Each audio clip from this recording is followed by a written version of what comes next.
ce jour. Les nouvelles s'éveillent, les titres s'affichent et dans le silence du jour, les papiers se déplient. Mesdames et messieurs, vous êtes sur Cam News 24 et Hit FM Radio émettant depuis Garoua. Et comme toujours, c'est avec Ghislain Cougan que nous allons découvrir ce que nous réserve l'actualité de ce jour dans cette nouvelle édition de la revue de presse.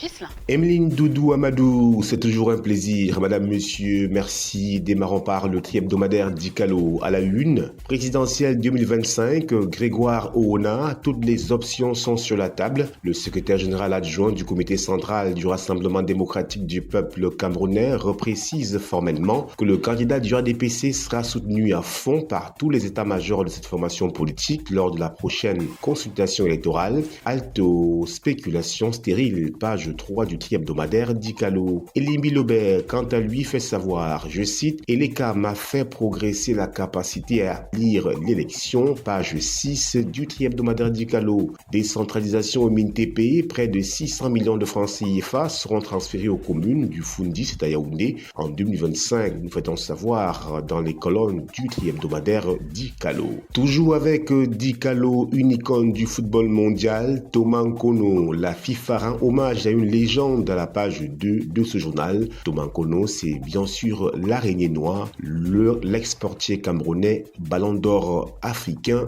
qui plus est. Le journal L'Info à chaud à la une, MINSEP Feka Foot croque en jambe. Le ministre des Sports et de l'Éducation physique ordonne le virement direct de la subvention de l'État au club de football concerné. Le président de la Fédération camerounaise de football n'y est pas favorable et rend complexe la procédure. Afin d'assurer une gestion efficace et transparente de cette subvention, l'Association nationale des footballeurs du Cameroun est engagée à l'effet d'effectuer les diligences préalables à l'affectation des quotes-parts dédiées au club pour paiement des salaires des joueurs, pages 6 et 7 du journal L'Info à chaud, pour lire tout ce cafouillage entre le MINSEP et la Fédération camerounaise de football. L'œil du Sahel à la une, sultan de Goulfé, 77 ans de règne et plus ancien monarque vivant sur un trône, page 7 de l'œil du Sahel pour plus de détails sur cette longévité. Toujours avec l'œil du Sahel, commerce intra-africain, la douane à l'école de la Zélicaf,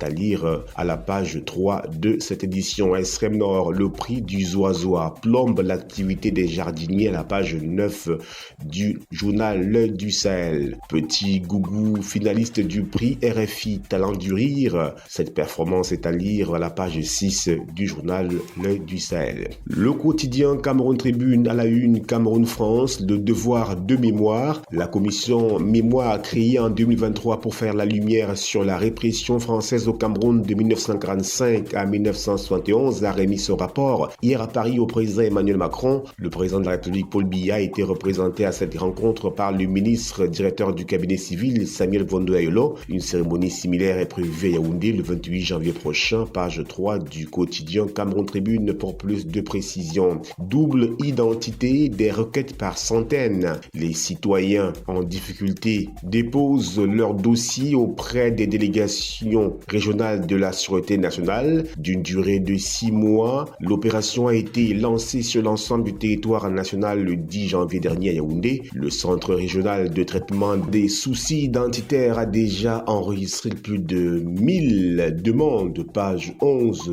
du quotidien Cameroun Tribune. Poursuivons avec le quotidien Émergence à la une, avenir politique du Cameroun. Pourquoi le régime panique tant? Esquisse des réponses à la page 5 du quotidien Émergence. Région du centre, le MINDEF veut investir 3 milliards de francs CFA pour la sécurité dans cette région. Page 2 pour plus de détails. Affaire Elecam contre MRC, le mouvement pour la renaissance du Cameroun. Le Conseil constitutionnel décline sa compétence à la page 5 du quotidien Émergence.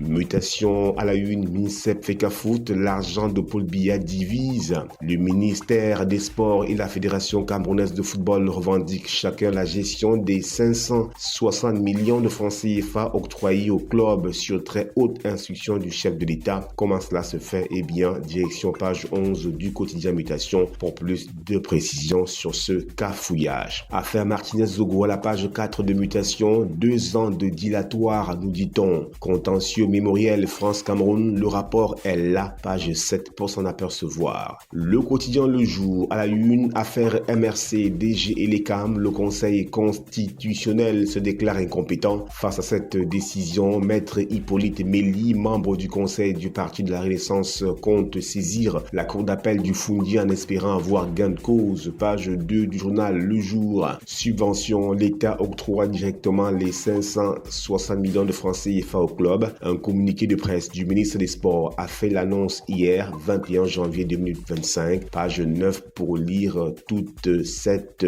actualité. La Croix du Septentrion, partenariat stratégique, la SEMRI, Viva le Gone et les structures de formation signent des conventions. Signature donc des conventions Viva le Gone, la SEMRI et des structures de formation professionnelle. Le projet Viva le Gone, en collaboration avec la SEMRI, a conclu des conventions de partenariat avec 2 établissements de formation professionnelle, le lycée technique agricole de Yagoua et l'Institut supérieur Walia. Ces accords visent à renforcer les compétences des étudiants et élèves dans les domaines agricoles et techniques. Page 3 du journal La Croix du Septentrion pour plus de précisions. Toujours avec La Croix du Septentrion à la page 5, Marois Extrême Nord, le président de la Fédération camerounaise de football inaugure le complexe sportif du Sahel. Toubolo, les membres de l'église EFLC kidnappés par les ravisseurs. Page 7 pour plus de détails sur cette désolation. Expression économique à la une, terminal à conteneur. La grande ambition du port autonome de Douala est à lire dans les colonnes de ce journal. Région de l'Est Cameroun à la page 3, comment s'organise la fraude des permis miniers. Direction ce journal.